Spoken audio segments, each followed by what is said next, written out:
شاہ روم نے قریش کے قافلے میں ایک آدمی بلانے کو بھیجا، اور اس وقت یہ لوگ تجارت کے لیے ملک شام گئے ہوئے تھے، اور یہ وہ زمانہ تھا جب رسول اللہ صلی اللہ علیہ وسلم نے قریش اور ابو سفیان سے ایک وقتی عہد کیا ہوا تھا۔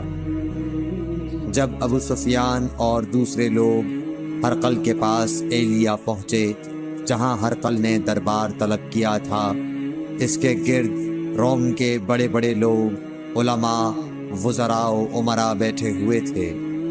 ہرقل نے ان کو اور اپنے ترجمان کو بلوایا، پھر ان سے پوچھا کہ تم میں سے کون شخص مدعی رسالت کا زیادہ قریبی عزیز ہے؟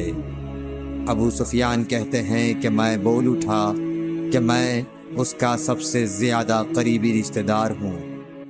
یہ سن کر ہرقل نے حکم دیا کہ اس ابو سفیان کو میرے قریب لا کر بٹھاؤ اور اس کے ساتھیوں کو اس کی پیٹھ کے پیچھے بٹھا دو۔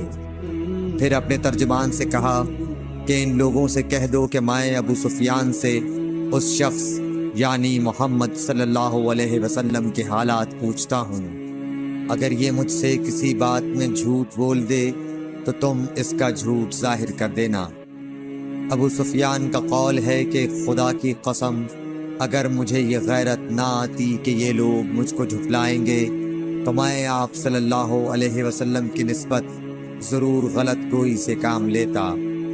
خیر، پہلی بات جو ہرقل نے مجھ سے پوچھی وہ یہ کہ اس شخص کا خاندان تم لوگوں میں کیسا ہے؟ میں نے کہا وہ تو بڑے اونچے عالی نسب والے ہیں۔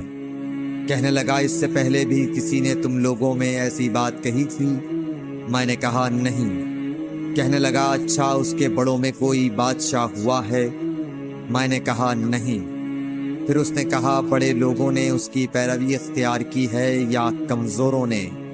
میں نے کہا نہیں، کمزوروں نے۔ پھر کہنے لگا اس کے تابعدار روز بڑھتے جاتے ہیں یا کوئی ساتھی پھر بھی جاتا ہے؟ میں نے کہا نہیں۔ کہنے لگا کیا اپنے اس دعویٰ نبوت سے پہلے کبھی کسی بھی موقع پر اس نے جھوٹ بولا ہے؟ میں نے کہا نہیں، اور اب ہماری اس سے صلح کی ایک مقررہ مدت ٹھہری ہوئی ہے، معلوم نہیں وہ اس میں کیا کرنے والا ہے۔ ابو سفیان کہتے ہیں میں اس بات کے سوا اور کوئی جھوٹ اس گفتگو میں شامل نہ کر سکا۔ ہرقل نے کہا کیا تمہاری اس سے کبھی لڑائی بھی ہوئی ہے؟ ہم نے کہا کہ ہاں۔ بولا پھر تمہاری اور اس کی جنگ کا کیا حال ہوتا ہے؟ میں نے کہا لڑائی ڈول کی طرح